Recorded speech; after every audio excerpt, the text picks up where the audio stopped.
কিছু কিছু মাংস বুদ্ধ সরাসরি নিষিদ্ধ করেছেন, সেগুলো বুদ্ধ সরাসরি ত্রিপিটকের মধ্যে নিষিদ্ধ করেছেন, যেগুলো খেলে আমাদের শরীরের মধ্যে নানা প্রকার উপদ্রব হতে পারে, সেগুলো বুদ্ধ মানা করেছেন। কি কি রয়েছে তার মধ্যে? মনুষ্য মাংস আছে, বিভিন্ন প্রকার বিড়ালের মাংস আছে, বাঘের মাংস আছে, কিছু কিছু সাপের মাংস আছে, এরকম কিছু কিছু অর্থাৎ প্রাণী জগতের অর্থাৎ আছে, সেগুলো বুদ্ধ মানা করেছেন। যে মনুষ্য মাংস, এগুলো বুদ্ধ নিষিদ্ধ করেছেন।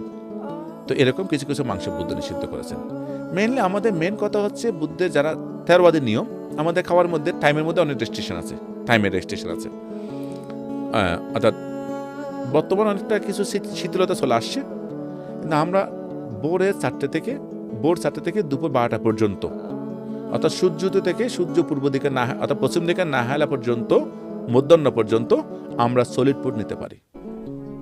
এরপরে অফিসিয়ালি সলিড ফুড নেওয়ার কোনো পারমিশন বৌদ্ধ থেরবাদী ভিক্ষুদের শ্রমণদের নাই, because of restriction of the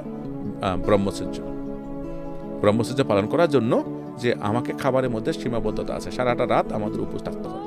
মানে ইন্টারমিটেন্ট ফাস্টিংটা আপনাদের থেকেই শুরু হয়েছে? হ্যাঁ, এই উপবাস তো বৌদ্ধ ভিক্ষুরা অর্থাৎ বৌদ্ধদের মধ্যে শুরু হয়েছে, এবং এটা অটোপেজি এখন জাপানে খুব প্রসিদ্ধ চলছে। এটা জাপানে মাঝে মধ্যে সারাটা দিন ওরা কেউ কিছু খায় না। এই যে মুসলমান ভাইয়েরা যে রোজা রাখে, ঠিক তেমনি ভাবে তারা কিন্তু কেউ খায় না অটোপেজি।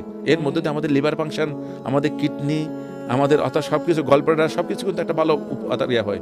সপ্তাহ 10 দিনে 15 দিনে একবার না খেয়ে থাকা, ফাস্টিংটা, উপবাসটা, এটা আমাদের ভারতীয় সংস্কৃতি। এটা কিন্তু এখন সারা বিশ্বের মধ্যে এখন অনেকে ফলো করছেন এটা, এই উপবাস প্রথা আমাদের যদি কন্টিনিউ করতে হয়, তাই আমাদেরকে একটা নির্দিষ্ট টাইম দিয়েছে, যে টাইমের মধ্যে আমরা এটা করতে পারি।